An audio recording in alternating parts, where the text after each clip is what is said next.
Welcome to accountancy class. Now we are going to see the format of ledger account. Okay, the ledger account is prepared in T format. What is it? It is prepared in T format. Okay, it is divided into two parts. That is this side till amount, date, particulars, journal, folio amount. This side is called debit side, and here date, particulars, journal, folio, and amount. This side is called credit side. So the head title, that is the name of the account, is written in the middle. Starting, it is in the middle. The debit side as well as the credit side, it will be there. Okay, date means date of the transaction. அதாவது என்னைக்கு அந்த transaction நடந்ததோ அந்த date தான் இங்கே enter பண்ணுவாங்க. அது ஒரு டெபிட் சைட்லயும் இருக்கலாம் அல்லது கிரெடிட் சைட்லயும் இருக்கலாம். தென் பர்டிகுலர்ஸ் காலம்ல இங்க இந்த பர்டிகுலர்ஸ் காலம் இருக்கு இல்லையா, டெபிட் சைட்லயும் பர்டிகுலர்ஸ் காலம் இருக்கும், கிரெடிட் சைட்லயும் பர்டிகுலர்ஸ் காலமும் இருக்கும். Okay, the account debited or credited is recorded in the column. On the debit side, the entries are made by starting with 2. அதாவது இதுதான் debit side. DR is a short form for debit. CR is a short form for credit side. So in the debit side, particular column நீங்க entry போடும்போது TO 2 அப்படின்னு போட்டு தான் நம்ம account பேரு எழுதும். அதே மாதிரி credit side when we write, we have to write BY by and then we write the name of the account. Okay, so debit side 2 எழுதணும், credit side by எழுதணும். Next, journal folio. அதாவது the page number of the journal or the subsidiary book from which the entry has been posted to ledger. இப்போ இந்த லெட்ஜருக்கு கொண்டு வரும்போது இந்த particular account ஜேர்னல்ல எந்த page நம்பர்ல இருக்கு அப்படின்னு தெரியறதுக்காக, to know the number of the page number. So the page number is entered here of journal book. So from the books of journal we come to know the account and the accounts are posted here. So the ledger, this JF column, we will write the journal folio page number. Okay, then amount column, we write the amount of the transaction that is entered here. So this is the format of the ledger. I will just show you another. For example, let me show you. This is journal entry, isn't it? Cash account data to Basu's capital account. Now this here is cash account. Here you have the DR debit side, date, particulars, journal folio, and the amount account, date, particulars, journal folio, and the amount. So this side is credit and this side is debit. So the cash account is the name of the particular ledger, and here it is entered in the middle. Now what we saw, that particular journal entry, cash account data to Basu's capital account. இப்போ cash accountல Basu capital account நம்ம entry போட போறோம். பார்க்கலாமா? இப்போ cash account debit பண்ணணும். ஏன்னா இங்க cash account debit ஆயிக்கல, cash account debtor, DR னா debtor சொல்லியிருக்கேன் நான். அப்போ cash account என்ன பண்ணணும்? Debit பண்ணணும்.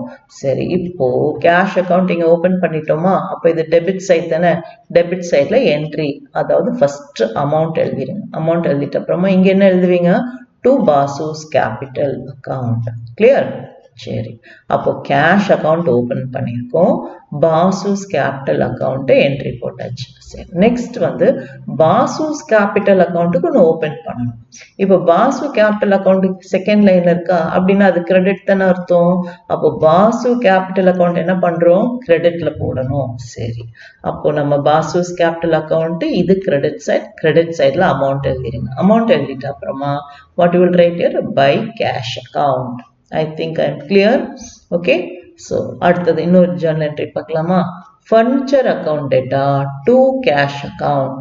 இப்போ furniture account open பண்ணணும், furniture account debit பண்ணணும். debitனா left side தான் debit. இங்க பாருங்க, furniture account open பண்ணிருக்காங்களா, இதுதானே left side, debitல entry போட்டிருக்காங்களா, amount 6000. சரி, furniture account data to cash account நம்ம இங்க எழுதிட்டோம். சரி, இப்போ கேஷ் அக்கவுண்ட்ல நம்ம என்ட்ரி போடணும் இல்லையா? சரி, இப்போ கேஷ் அக்கவுண்ட் எங்க இருக்கு? கீழே இருக்கு, ரெண்டாவது line. That means it is cash account is credited. அப்போ கேஷ் அக்கவுண்ட் என்ன பண்ணணும்? கிரெடிட் பண்ணணும். Cash account credit side entry இங்க போடணும். கரெக்டா? ஸோ 6000 நீங்க எழுதிருங்க. அதுக்கப்புறமா இங்க என்ன எழுதணுங்கிறது நீங்க கரெக்டா உங்களுக்கு தாட்டுக்கு வந்துடும். அதாவது பை ஃபர்னிச்சர் அக்கௌண்ட் எழுதுவீங்க. ஓகே, நெக்ஸ்ட் மிஷினரி வந்து கிரெடிட்ல வாங்கியிருக்காங்க, அதனால இங்க ஹரிஷ் போட்டிருக்காங்க. பார்க்கலாமா? இங்க journal entry purchase machinery on credit from Harish rupees 10,000. Okay, so machinery என்ன பண்ணியிருக்காங்க? மிஷினரி ஏதாவது எந்த ஒரு அசெட் வாங்கினாலும் that particular asset only must be debited. I have told you many a times. Okay, so purchase அப்படிங்கிற வேர்டு வந்த உடனே நீங்க பர்ச்சேஸ் அக்கௌண்ட் போட்டுறக்கூடாது. So here it is an asset. Machinery is an asset. So machinery accounted to Harish. ஏன் ஹரிஷ் பேர் போட்டிருக்கோம்னா cash involvement இல்லை, இது ஒரு கிரெடிட் டிரான்சாக்ஷன். அதனால name of the creditor supplier இங்க கிரெடிட்ல கொடுத்துருக்கோம். சரி, machinery account debtor. So machinery account என்ன பண்ணிருக்காங்க? டெபிட் பண்ணிருக்காங்க. எவ்வளோ? 10,000 rupees கொடுத்து. ஸோ மிஷினரி அக்கௌண்ட் ஓபன் பண்ணலாமா? நம்ம மிஷினரி அக்கௌண்ட்டை ஓபன் பண்ணியிருக்கோம். டெபிட் சைட்ல 10,000 எழுதியாச்சு. ஓகே, எழுதிட்டு அப்புறமா you can think of to Harish account இங்க எழுதிடுங்க. டேட் அதே மாதிரி போட்டுருங்க. சரி, இப்போ ஹரிஷ் அக்கௌண்ட் என்ன பண்ணிருக்கோம்? மிஷினரியில ரெண்டாவது line second line we have written. இது வந்து கிரெடிட் கொடுத்துருக்கோம். ஹரிஷ் அக்கௌண்ட் எவ்வளவு கொடுத்துருக்கோம்? கிரெடிட் 10,000. ஸோ ஹரிஷ் அக்கௌண்ட்ல கிரெடிட் 10,000 எழுதணும். கரெக்டா? இப்போ ஹரிஷ் அக்கௌண்ட் ஓபன் பண்ணிட்டு கிரெடிட் 10,000 போட்டுருங்க பை மிஷினரி அக்கௌண்ட். கிளியரா? நெக்ஸ்ட் டிரான்சாக்ஷன் பார்க்கலாமா? என்ன சொல்லி next journal entry bought goods for cash 4,000. இங்க பாருங்க, பாட் குட்ஸ்ன்னு சொன்னா இதுதான் purchase. Okay, so stock purchase பண்ணியிருக்காங்க. So purchase account debtor to cash account. So purchase account என்ன பண்ணியிருக்காங்க? டெபிட் பண்ணியிருக்காங்க. எவ்வளோ? 4,000 rupees-ஓட டெபிட் பண்ணியிருக்காங்க. ஸோ இப்போ பர்ச்சேஸ் அக்கௌண்ட் நம்ம ஓப்பன் பண்ணணும். இங்கே பர்ச்சேஸ் அக்கௌண்ட் ஓப்பன் பண்ணியிருக்கிறாங்க. 4,000 rupees டெபிட் சைடில் என்ட்ரி போட்டிருக்காங்க. Okay, to cash account. அந்த டு கேஷ் கீழே வந்தது இல்லையா, அதை நீங்க இங்க எழுதுவீங்க. டு கேஷ் கீழே வந்தது இல்லையா, அதை நீங்க இங்க எழுதுவீங்க. So purchase account to cash எழுதியாச்சு. சரி, இப்போ கேஷ் அக்கௌண்ட்ல என்ட்ரி போடணும் இல்லையா நம்ம? சரி, டு கேஷ், கேஷ் வந்து கிரெடிட்ல இருக்குது. ஸோ கேஷ் அக்கௌண்ட்ல கிரெடிட் சைட்ல 4,000 எடுக்கணும். ஸோ கேஷ் அக்கௌண்ட்ல இது கிரெடிட் சைட்ல 4,000 போட்டிருக்கோம். So by purchase account 4,000. Okay children, next journal என்ன என்ட்ரி சொல்லியிருக்காங்க? Paid insurance premium 100. ஸோ இது ஒரு எக்ஸ்பென்ஸ், இன்சூரன்ஸ் பிரீமியம்.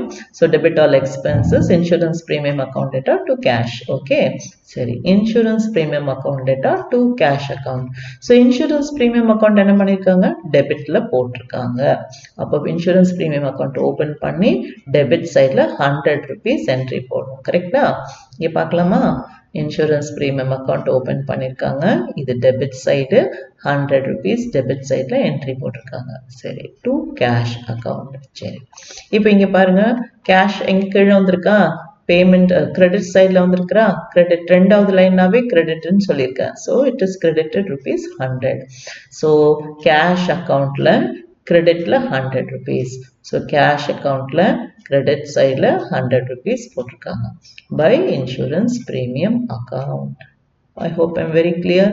இப்போ இந்த ஜர்னல் என்ட்ரி பார்க்கலாமா? இது வந்து ஒரு ஸ்டார்டட் பிஸ்னஸ், தென் ஒரு அசெட் ஃபர்னிச்சர் ஃபார் கேஷ், இன்னொரு asset furniture for credit, then cash purchases, cash transaction, இது ஒரு expenses, payment of insurance premium. Very simple, easy journal entry for which you pass transaction for which you pass the journal entry and open the account. இன்னொரு simple method நான் சொல்றேன் உங்களுக்கு. எப்பயுமே cash வந்து நம்ம payment பண்ணோம்னா, ஓகே, கேஷ் வந்து பே பண்றோம். எங்கெல்லாம் பே பண்றோம் பாருங்க. பர்ச்சேஸ் ஃபர்னிச்சர் அப்போ பே பண்ணணும், பர்ச்சேஸ் மிஷினரி அப்போ பே பண்ணணும், பாட் குட்ஸ் இதுவும் குட்ஸ் ஸ்டாக் வாங்குற அப்புறமா பே பண்றாங்க, பேட் இன்சூரன்ஸ் பிரீமியம் பே பண்றாங்க. அப்போ என்ன ஆகுது? இந்த கேஷ் பேமெண்ட் எல்லாம் வரும்போது கேஷ் அக்கௌண்ட்ல எல்லாமே கிரெடிட் சைட்ல தான் வரும். இது ஒரு சின்ன டெக்னிக், ஞாபகம் வச்சுக்கோங்க. ஸோ பேமெண்ட் எல்லாமே, கேஷ் பேமெண்ட் எல்லாமே கிரெடிட் சைட்ல வரும். பிஸ்னஸ்க்கு உள்ள காசு வந்துச்சுன்னா டெபிட் சைட்ல வரும். இப்போ ஸ்டார்டட் பிஸ்னஸ் இல்லையா, கேஷ் டு பாசுஸ் capital account, cash is coming in to the business, அப்போ it is to the debit side. Okay, so இப்படி பண்ணலாமே, இப்படி உள்ள வந்துட்டு இப்படி கேஷ் வெளில போகுதுன்னு நம்ம அசியூம் பண்ணலாம். Okay, So when it comes inside debit, when it goes outside credit. இந்த மாதிரி ஒரு arrow mark இப்படி போற மாதிரி ஞாபகம் வச்சுக்கோங்க, ரொம்ப ஈஸியா இருக்கும். Okay children, so I've just explained this particular illustration one. I think it will be easy when we do it. We come to the end of this class. Thank you.